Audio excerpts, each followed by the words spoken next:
What's up, everybody? Welcome back to Parc Ferm, the Canadian Formula One podcast. And we are back today with all the boys and a very big announcement. Yes, that is right. Today marks the very last episode of Parc Ferm. I know I can hear the sound of tears just hitting the ground across the nation, across the world. But don't worry, because we're not really disappearing. While today is the last Parc Ferm episode, it also marks the first episode of F1 True North.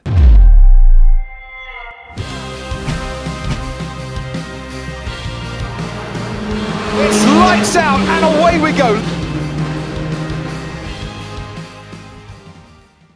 That's right. We are rebranding. We're renaming the podcast from Parc Ferm to Formula One True North. And there are a couple of reasons behind that. I think first and foremost, one of the things that we notice is the term Parc Ferm is obviously very popular when it comes to Formula One.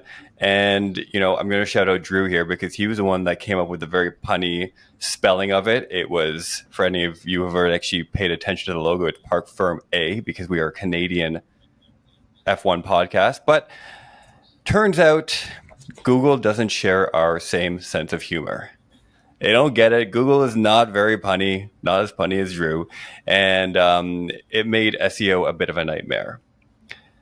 The second thing is that we realized there's actually another Parc Ferm podcast spelled properly. And while they seem to have gone dormant for a while we were recording, or while we started it up, they seem to be back. Maybe we inspired them. I'm not sure. What do you guys think? And I think the third reason is the way this name really came together, this rebrand. For those of you that don't know the history of the podcast and how we all came together, again, Zhou, one fateful day, kind of got on these local car groups, Facebook groups that we were all a part of. And he said, hey, any other Formula One fans here? You want to start a podcast? And we all chimed in. We were all into it. But one of the things that these podcasts all have in common is that they are called, let's call it BMWTrueNorth, Mercedes-Benz True North. That was kind of like the brand of these groups. So what better way to pay homage to where we live, where we're from, and how we came together than Formula One True North, F1TN. Here we go, episode 1. Let's roll. Does anyone else have anything to add? Nah, man, I think you did a bang up job there. Yeah, we met through a True North car club, from various ones, either Mercedes-Benz, BMW, Audi, Porsche, all the True Norths out in Ontario here. And I think it was a very organic way for us to rebrand the podcast. Obviously, the SEO, like Walker had mentioned, was not really loving the fact that we misspelled a word that is very popular. So despite me thinking I'm so clever, that didn't really help us in terms of us getting to the right audience. And so, we were kind of thinking of what's the way that we can still represent us as who we are, how we met, where we're from, and also represent Canada in a big way. So I think that's kind of, we all came to this conclusion pretty quick. That's probably one of the fastest things that we've ever made a decision on, which was quite nice last week. And so we kind of, spent the better part of the week kind of figuring out, some branding, some logos, some stuff like that. And, we'd love to hear back from you guys, the listeners, about, kind of how you want this rebrand to kind of do. Cause we love and appreciate you guys in terms of supporting us, listening to us, and, liking, subscribing, doing all that fun stuff. I've spent some time going through our Instagram, our socials and stuff like that, and kind of turning everything that was Parc Ferm into F1 True North. And so, again, keep doing what you're doing and liking, subscribing, doing all that fun stuff, because we really appreciate it. And hopefully Google loves us a little bit more this time. We are using words that are in the English alphabet, and Google seems to like and appreciate that. So yeah, that's kind of why this kind of played out the way it is. And we're really excited about it. So there you have it. It is new name, same show. It's an evolution of the show that we're all really excited about. We're gonna consider Parc Ferm like the F3 and F2 of our podcast careers. and now we're in the fucking majors. Now it's like serious business. So welcome to, and you know what? It's been a year. Yeah. It's been almost like exactly a year, because all the the GoDaddy stuff was all kind of renewing at the mid-May point, right? So it's been a full year. We've done almost 40 episodes now, and it's been a lot of learning, obviously, on us, in terms of us never podcasting before, and obviously we've grown into something that's attractive to other people. We're getting an audience that actually, for some reason, I've been announced to me, is people give a shit about what we say on the podcast.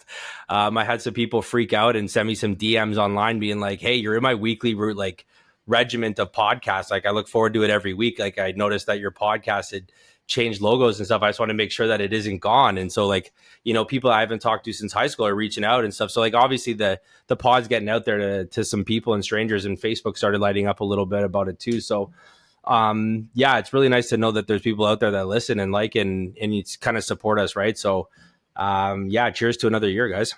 Definitely. It was it's been a nice, awesome ride, and I just find that our team, like the way we built things out, the way we started talking, the way we started getting on the podcast, it was a little rough at the start, but we found out like the secret sauce, and I mean, here's to more years, guys. Like, it's only upwards from here. So congrats to us. Congrats to Parc Fermé. Thank you for taking us wherever we are right now, and onwards to F1 Yeah, True so North. just wanted to also touch up a little bit. It's been a year almost when we're doing this, and four random guys coming together and starting this podcast is something truly amazing.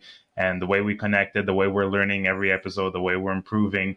And I just wanted to say thank you to you guys for listening to us and supporting us. And looking forward to many, many more episodes with you and better content as the time goes on. So I guess with that said, thank you to everyone who's listened, who's brought us here this far, and welcome to F1 True North, the Canadian Formula One podcast. Getting right into it, let's talk about Imola. Pop quiz. Who knows the entire name of the Emilia-Romagna Grand Prix? Anybody out there? A whole thing. No, I know just as much as you just said. Same. Okay. That's it. Yeah, that's it. But I do know that it's like a whole spectacle, and I think it involves every letter in the English alphabet. And probably a few that aren't. I mean, I would say most that aren't. I'm actually looking it up, and I can't actually find it. Oh, God. You know what? Even the F1 website simplified it to just, here it is. It's the Formula One MSC Cruises Grand Prix Model made in Italy, dell'Emilia Romagna 2024. Simple. Wow. Perfect. Yeah. Just rolls off the tongue. Easy. So we're coming off Miami, which was a much more entertaining race than I thought, certainly. Obviously, Lando coming off his first win. We talked all about that last week. Let's get a little preview here. What are we looking forward to in Imola? Drew? It's going to be a lot less wet than last year. So I think that... no, too soon? Is this too soon? No, I don't know. I'm looking forward to a few of the upgrades. I know the teams have brought a couple upgrades. I know everyone's been talking about it. This is kind of like the quarter way through the season. So a lot of the teams have been finding their groove, what they can expect from each guy. Obviously there's been some highlights, some lowlights from each of the drivers. I'm really hoping that the pack kind of tightens up a little bit here, because a lot of those backmarker teams, Alpine getting points last week, that kind of thing. Like, I want to see a little bit of shakeup, down at the bottom. Obviously the attention's always, being paid to the front of the grid and Red Bull, and who's doing their best to catch Red Bull. How's McLaren doing? All that kind of stuff. And, McLaren had a big weekend last weekend in Miami. So that's obviously something that they can brag about and work forward from. But I think that, there's a couple of spreads that I want to take a look at closely, because I know that Aston Martin and Mercedes are kind of just drifting back away from that top three pack right now. And I just, I'd like to see, those two guys kind of pull up their socks a little bit. I'd love to see a little bit more out of Alex Albon. He came off a little bit of a rough weekend, but I think this is going to be a very different track than Miami. So I'm curious to see what the new upgrades look like, and teams that aren't bringing upgrades, I want to see how they do on a track that that's a little bit, more track-esque and a little less Street Fighter. What do you got on that one, Ed? I'm actually looking forward to McLaren like really owning up to what they've been shouting. Even Zach Brown is like, yeah, we now have we finally have a car that can, take it to Red Bull. And you know what? I'm gonna take a stance on this one, and I wanna see them, like really take it to Red Bull, being that they did say that they were faster in terms of pace in Miami, and being that Imola there's lots of straights on it, lots of high speed corners. Tamburello being one of the fast corners as well, and if their pace is really up there, then McLaren should take it and give Red Bull a hard time. So I'm looking forward to that.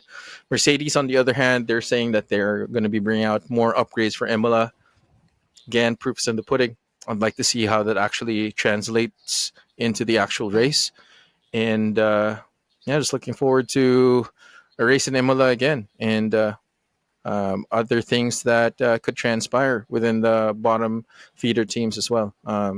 One of which, Ollie Bierman's, I think, coming back for FP1 for Haas. So it's because of the pending issue with our boy Magnussen, and if he gets another penalty, it might be a one race ban. But we'll see what happens. Tomas, what do you have there for Imola? Yeah, so obviously looking very, very much so forward to the race. One of my favorite tracks. I am actually very, very interested in to see what's going to happen with Haas. Just judging by last week's episode, we'll see if it's going to be another shit show or if they're actually going to play nice with other boys in the sandbox. Have big hopes for McLaren as well. The way they performed and swung the bat to say, wow, it was amazing. So I'm really hoping they will bring the fight to Red Bull, and hopefully gonna get another first place or at least somewhere on the podium. But chances are probably not, because Red Bull's gonna dominate. As regards for the other teams, I think they're going to be more or less the same. We might see a little bit, maybe Ferrari fighting with McLaren or with Red Bull. Aston Martin, Mercedes, I think are going to be a little bit more back. If they do something, it's going to be a miracle. So excited for the race, and we'll see what happens. So we have both Ferrari and Mercedes bringing apparently big upgrades with them to the track. I'm not sure if there's some other teams that are bringing some upgrades or not, but definitely Ferrari, Mercedes. My question to you three is, who do you think is going to see the biggest delta with their upgrade package? Not necessarily who's going to be faster, but who's going to see the biggest upgrade in performance? I think last race when we were looking at Miami, Mercedes brought some stuff with them, and it seemed to help at least maybe Lewis be a little bit more competitive, have a little bit more consistency with the car. This is apparently the big package for Ferrari that's coming. We'll see if that levels them up to kind of Red Bull and now perhaps McLaren's level. Who do you think has more to gain this weekend between Ferrari and Mercedes? Drew? You know what? I think just based on like the nuances of that question, I think the biggest delta is probably going to be Mercedes. I don't know if Aston Martin's bringing any upgrades, but I would argue that Aston Martin would probably be in front of Mercedes if that was the case. And not because Ferrari's, big upgrades aren't big, but just that law of diminishing returns. Like once they're already close enough to the top, I just don't know if their upgrades are going to get them that much further ahead.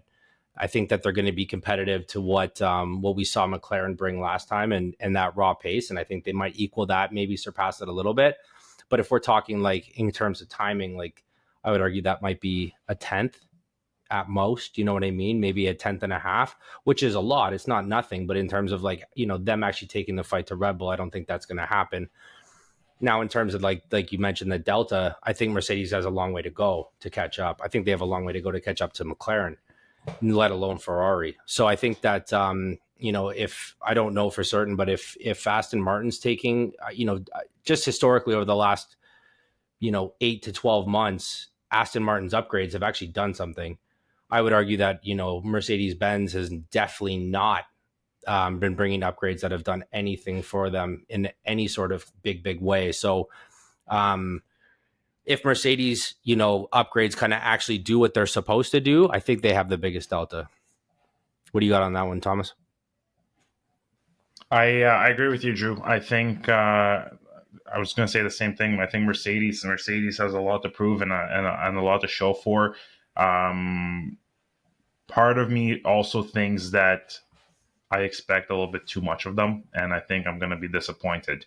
I hope that's not the case. It's getting kind of to the point where I kind of want to see them succeed again, because there's so much Red Bull dominance, and they're kind of a little bit like almost not back of the pack, but like more not in the podium places. So I do want them to be a little bit more competitive than what they are right now. So I'm hoping what they bring out is actually going to be good and actually is going to give McLaren a little bit of a fight as Aston Martin and Ferrari.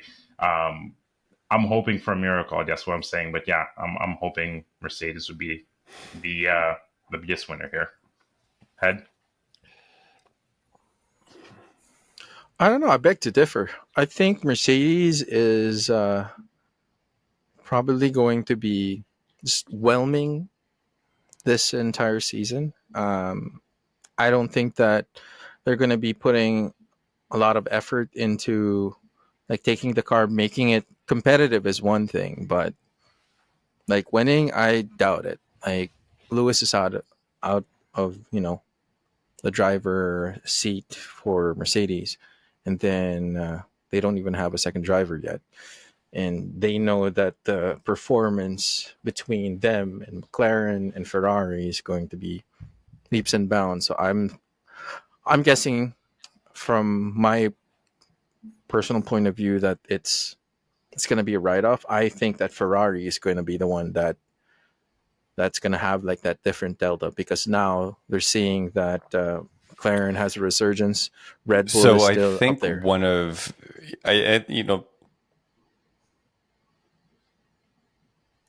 So I think one of the interesting things with the Mercedes car seems to be that it's not necessarily, it seems competitive in very narrow windows. That's how I understand their challenges, right? It's kind of keeping it within that performance window. And you've seen that in certain conditions or in certain practice sessions where all of a sudden, Lewis or somebody is kind of near the top of that timing sheet. So it will be interesting to see whether they can find, I guess, more consistency with the packages that they bring. And if they do, I think, they have a greater delta to gain. We're going into this weekend with, I still think riding a little bit of the high of Lando winning and just having somebody else win on merit, on track, regardless of safety cars, regardless of anything else. Lando had a fast car. And I feel like we've heard this story before. We've all been through it before over the last few years, where we have like a glimmer of hope. And then the next day or the next race, Red Bull comes back and just absolutely smashes everybody. So am I right to still have a little faint glimmer of hope in my heart that someone else can be competitive and win this race? Or am I just getting my hopes up? Am I just setting myself up for massive disappointment? I think that there's, a glimmer of hope, that same glimmer of hope that I know us four guys share and a lot of Formula One fans share. There's the Max Verstappen diehards, which are, bountiful all over the world. There's lots of Max fans, which is great. But I think, even myself as a Hamilton fanboy, like at one point it does get boring.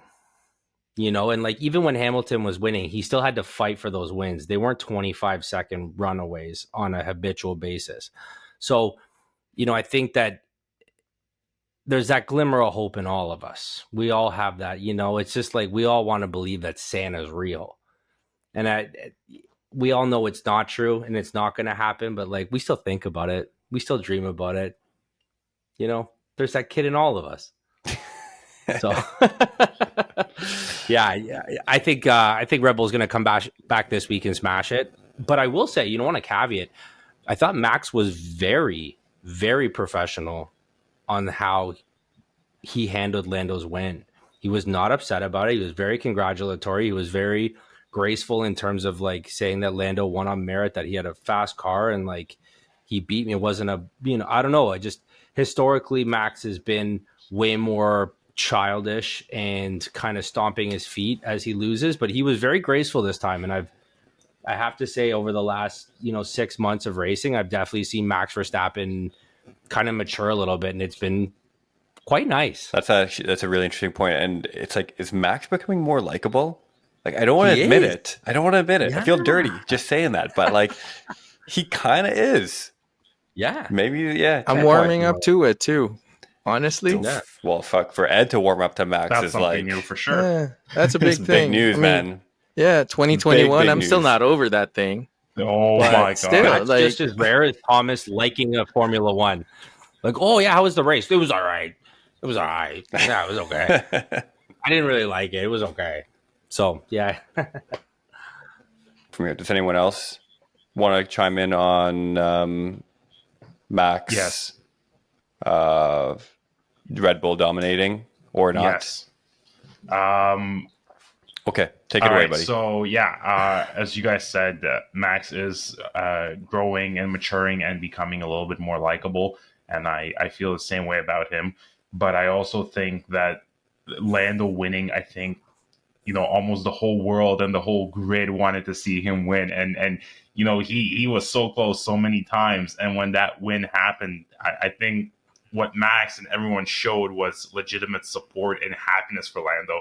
It took a while, but he got it, and he got it fair and square. So, everyone was rooting for him. And back to your question, Walker, do I see a glimmer of hope? As Drew said, no, I think Red Bull is going to dominate and kick the shit out of everyone this GP as a comeback. But I would want to see another team. But like I said, that's just hope, and that's all I can hope for.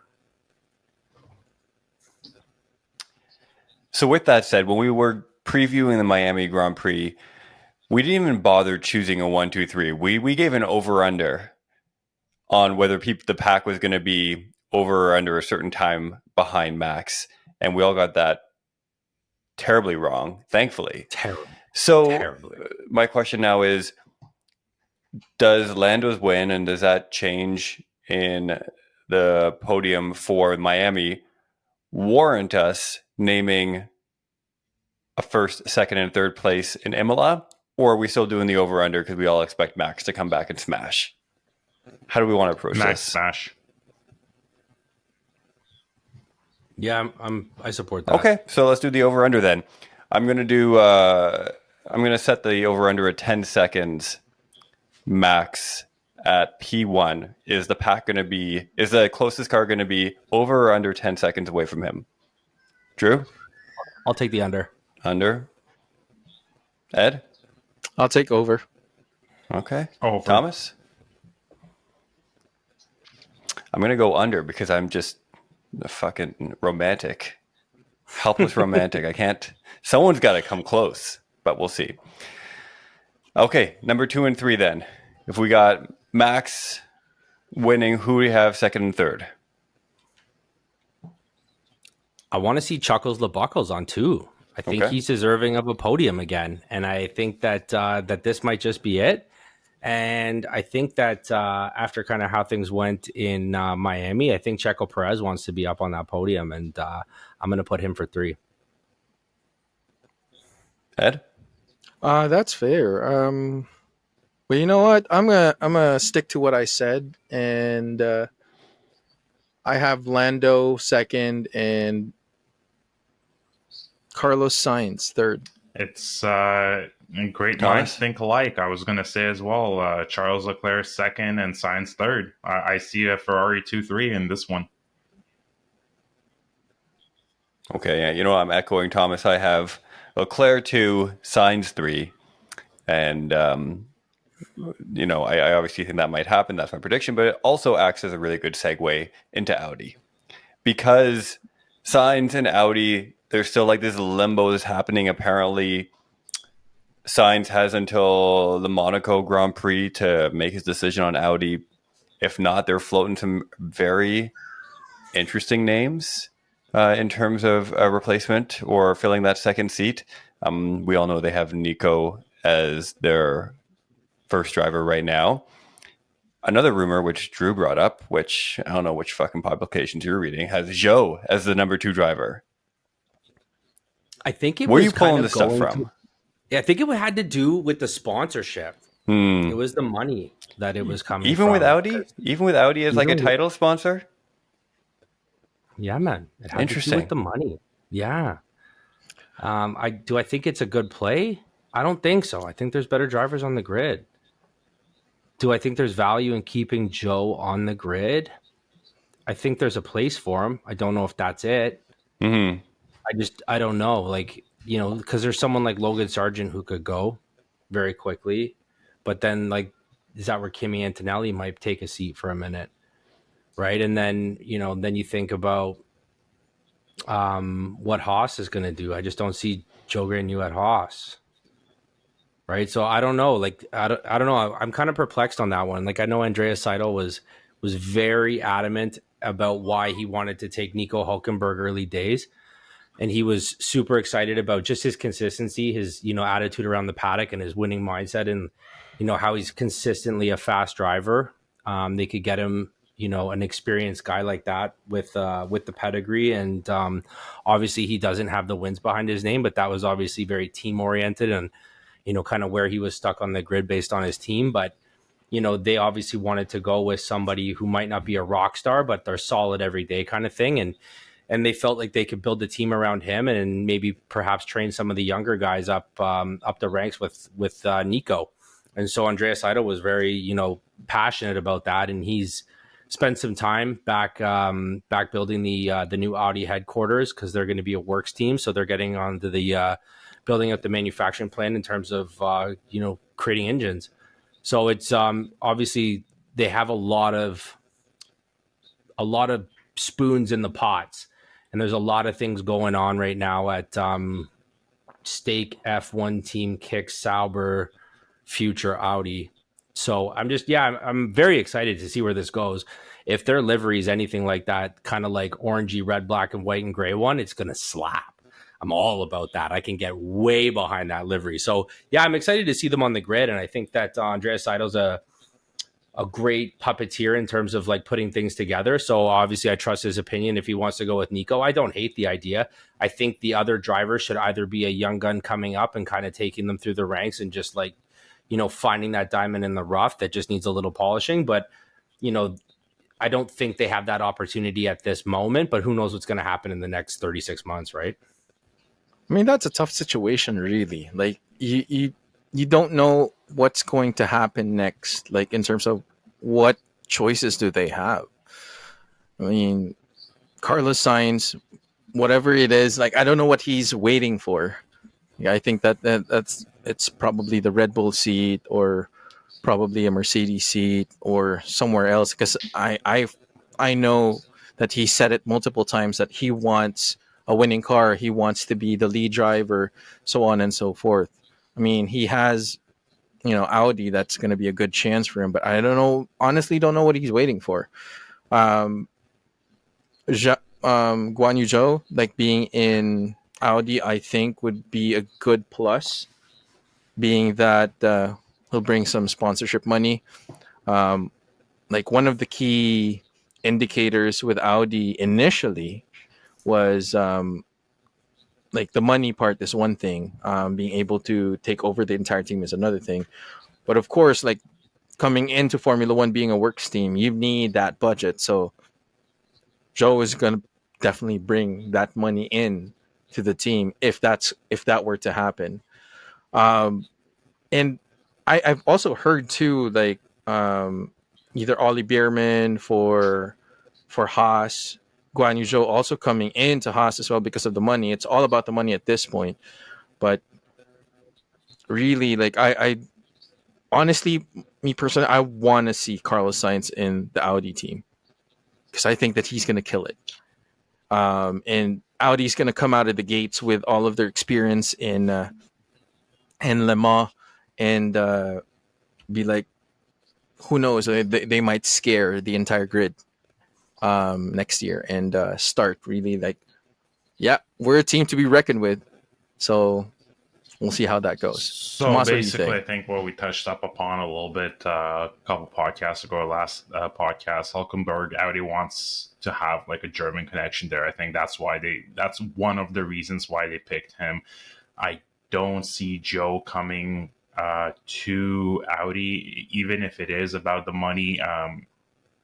He's still a relatively new driver. I mean, we're talking about Audi here. They have the budget, they have the money. Obviously, more money would be a positive, but I just don't think they need it at this point in time. With Carlos Sainz, again, from what I read and what I've seen, the rumor mill, they offered him a ridiculous amount of money for him to go to Audi.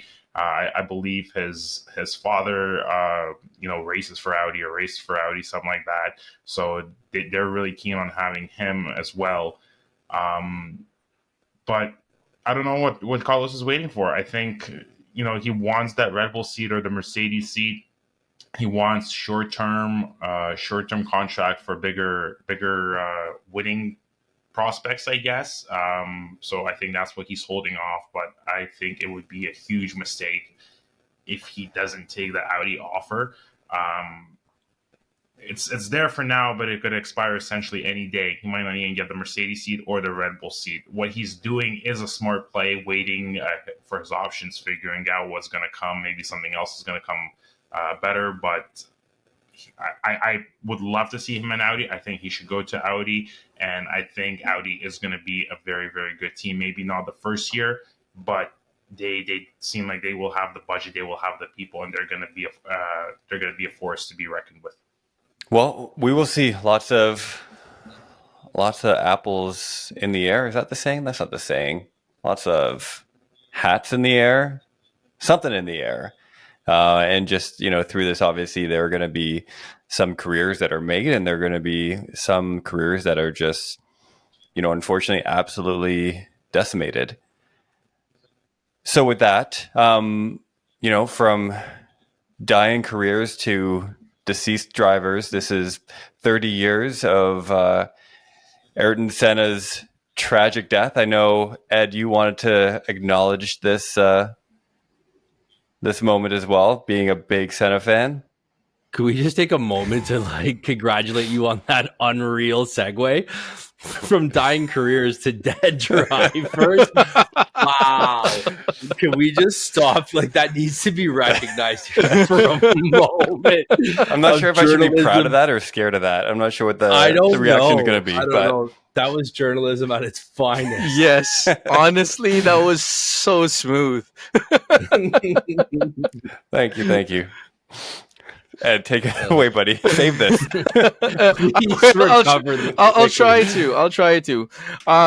Well, I wouldn't say I'm one of the biggest Senna fans. I just respect the driver in general, because back then, 1994, the day he passed, it was not just him that actually passed away in Imola. I think it was either qualifying or free practice. Roland Ratzenberger also perished in that same race as well. And to this day, I still can't understand how they were able to pull it off to continue the race. I mean, 2 drivers already died. And the reason why, I just want to call this out is because the reason why safety is the forefront right now in Formula One, because back then you can literally punch through the monocoque. There is no monocoque. It's literally a tube chassis, fiberglass, and then that's it. There's no safety. And the marker of Ayrton Senna dying and Sid Watkins coming back in and saying, we need to make Formula One safe. We need to make Formula One, the top tier when it comes to safety, because drivers are dying. And the impact of Senna to not just Formula One in general, but the whole country of Brazil is just like he's still rendered as a hero. You can't talk bad about him. And Drew, yeah, whatever you just said earlier that was recorded, yeah, that would have gotten you in so much trouble. So, but yeah, 30 years of his death, and yeah, I have said this multiple times in the podcast that I think I can actually start to compare him to Max Verstappen. Yes, I'm starting to like the guy because he is like a race winner, but we'll see how he can actually, start to stack up now with the greats because he's infringing on his fourth.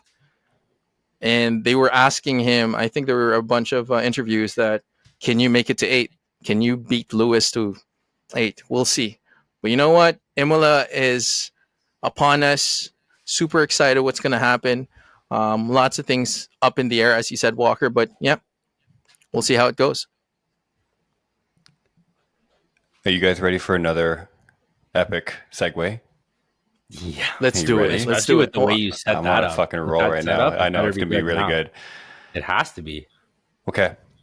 Well, speaking of tragedy, I'm looking here at the score sheet for Name That Sponsor, and it's absolutely fucking devastating. For those of you that don't know, Name That Sponsor is how we end every show. I choose 3 sponsors, and you have to name the team that they are on and what that business does. And I'm actually not sure what's more tragic, Senna's death or this lackluster performance. But let's see if we can turn things around.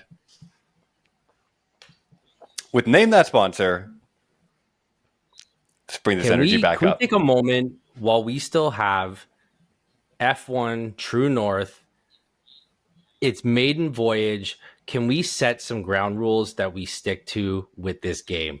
Because we have changed the rules so many times No, we in order haven't. to help us get points that Here- it is so sad. We established the rules last time, and I really like it. I like Okay. it too. Yeah. So what Let's the reestablish them permanently. the way the rules work is I will name a sponsor. You have to tell me the team that it is on and also what that company does. We get 1 point for every correct answer. Okay, so potentially you can earn 6 points in an entire round. That is how it works. Okay, 6 points max. Obviously 0 points if you get it all wrong.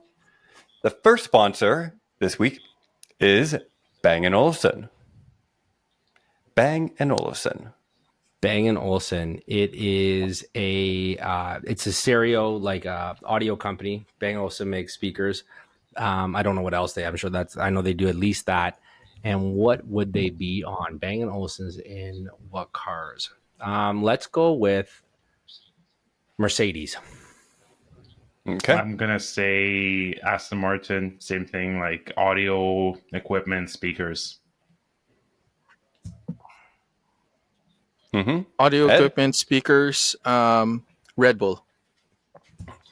All right. Well, start off with a bit of softball this time. You all got it right. So obviously a speaker, audio equipment company, and they sponsor Ferrari. Ferrari. 1 point each. Look at that. Yeah, You're on the that's not board. bad. Yay! That's okay. Hey, we're doing right. better than Senna. Damn. Huh? You're alive. 2-2? You're alive. Hey, hey. Winning. Second sponsor is Better Up. Better Up. Better Up. Better Up. I'm making it too easy for these clowns by going first and giving them at least the company. Okay. And what Let's let Ed go first. Everybody goes first. We'll go around in a circle. Ed, you go first. All right. The team for Better Up, I'd say McLaren. Mm-hmm. What they do, they are a health and lifestyle company. Okay. I'm gonna say Alpine and Thomas? logistics. Classic. It's a fail safe, eh? That's such a fail safe. I'm gonna go with F1 Team State Kick Sauber, and I'm gonna say Better Up is a company that does kind of like SaaS software sales for sales businesses. Software sales for sales businesses? What does that even mean? I feel like another rule has to be you can't just say SaaS, because I think that's a little bit of a catch-all. It's like logistics. Okay. Yeah. But logistics gets away with it. Okay, it's they have software that helps sales companies. So this is tricky. I have to do a little bit more research. So let me look into this. Let's start with the car then. Okay, car is AMG, Mercedes. So you all got that wrong. Better Up. The Better Up coaching platform drives whole company transformation, providing your employees with personalized experiences to boost productivity. Okay, so no, has nothing to do with sales. We won't do sales. No. Everyone got that one wrong. 0 points across the board. Feels like home. Health and lifestyle company. Still better than Seta. Still. Wait, Hashtag. I'm going to argue that health and lifestyle company. Is that not? I never said it was a health and life. No. It was productivity. No chance, buddy. All right, Productivity. I gotta try. Last one is Sui. I'm gonna say Sui. okay. Is Yeah, exactly. No, you Thomas you first. keep sitting down and keep your mouth shut. Sui is gonna be. I'm gonna say it's gonna be Haas, and it will be food processing company. Okay. Drew? It's on Red Bull, and Sui is a law firm because they like to sue you. Well done. Okay. That was good. A McLaren financial institution. All right. So the car is Red Bull. Drew. I Points knew for that. Drew. That's the only part I knew. That's the only, you came into that pretty Yeah. strong. Like you knew that one. Yeah. So Sui delivers the benefits of Web 3 with the ease of Web 2. Thank God. Finally, somebody. Oh, good. How How the hell do these peasants use Web 2 anymore? Oh my God. Sui is a first-of-its-kind Layer 1 blockchain and smart contract platform designed to make digital asset ownership fast, private, secure, and accessible. Okay. Obviously. It's right in the name. That's Sui. right. I mean, it's asset You know what's management. hilarious? Every time I upload these videos to YouTube, it asks me if it's sponsored, and now I know why. Because the way you read out the bio line of what these companies do, it sounds like a built-in advertisement. It was straight up Why do they Google, keep man. asking me? Honestly, I think we should be, we should be advertised or we should be sponsored by these guys because we keep on talking about their companies. Because we're who they want speaking about their companies. This is the kind of discourse they're looking for. Yeah. And that was named that sponsor. There we go. Another round. 2 points to Drew. 1 point to everybody else. I'm going to go back. I got to go into the back catalog and add up all the points for the season so far. But regardless, I don't think it's going to be very impressive. So that was the maiden voyage, the first episode of F1 True North. Thank you, everybody, for listening. Thank you for tuning in. Thank you for spending the last year with us as we yammer on about Formula One. We can't wait to share with you what's coming up, growing this thing, continuing to record amazing episodes. Don't forget to share with your friends, rate, subscribe, leave a comment, join the Discord, and we will see you next week.